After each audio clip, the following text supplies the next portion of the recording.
I can remember having pressure in the middle of my chest, and I thought, I'm going to have a stroke or a heart attack. So I went home, did the usual stuff, fixed dinner, cleaned up, and went to bed. And after I'd been in bed for a while, I started having pains down my neck.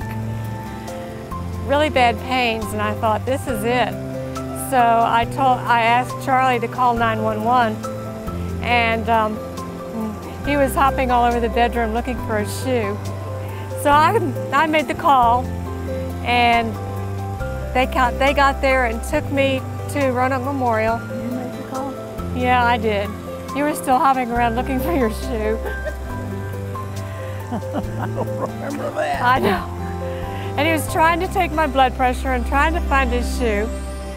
And so the paramedics got there and took me to Roanoke Memorial to the emergency room. And that's the last I remember till I woke up. I am a person who has dealt with critically ill people and dying people as a hospice chaplain, Carilion Hospice. But just to see my wife laying there, unable to speak, and having some idea of how serious she was, I just remember there were times it was difficult for me to speak and to be there without crying. Again, thinking what it would be without her.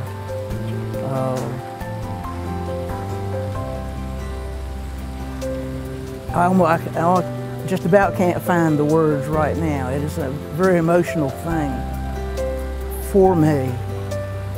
You know, when Daddy first called, it was about a little after 4 in the morning, and he said, your mama thinks she might be having a heart attack, and so I knew she probably was. So it was scary.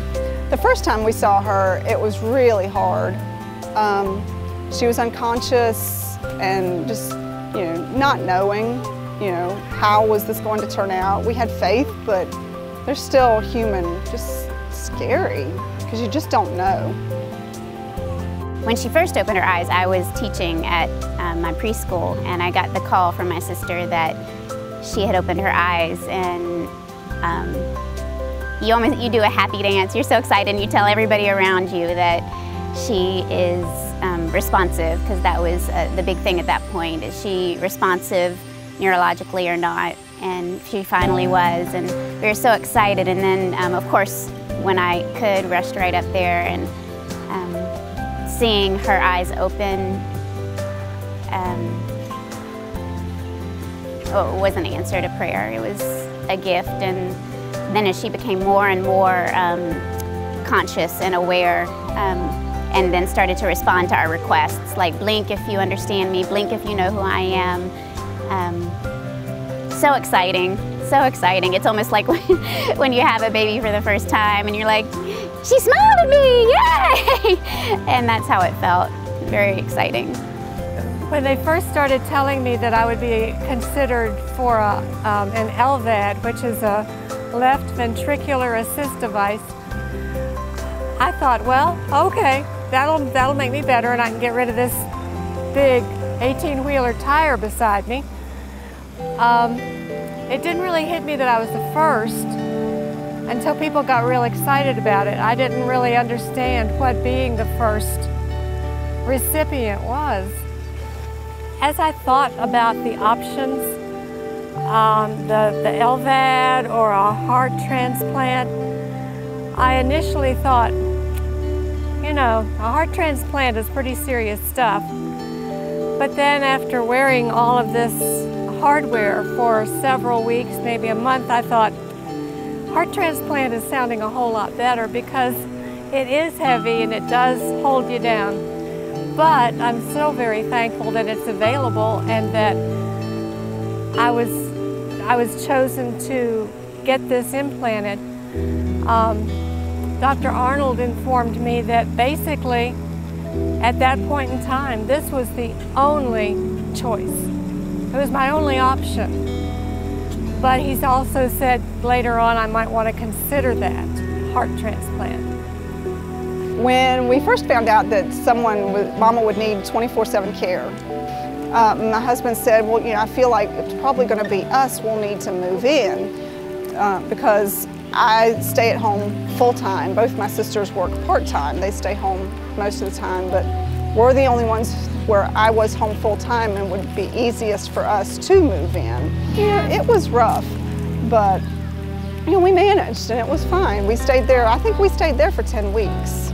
When I heard that my mom had to have the ventricular assist device, the first of 3 or 4, I think, I was glad that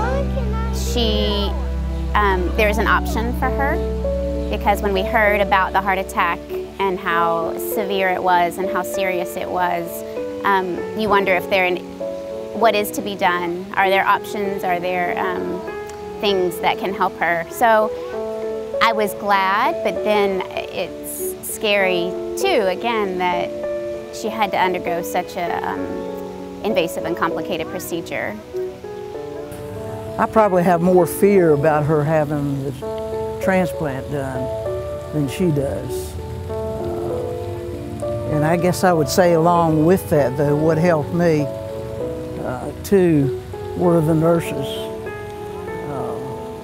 They were so compassionate. They were friendly. They were kind. And I just can't say enough good about what they did for her and for my whole family.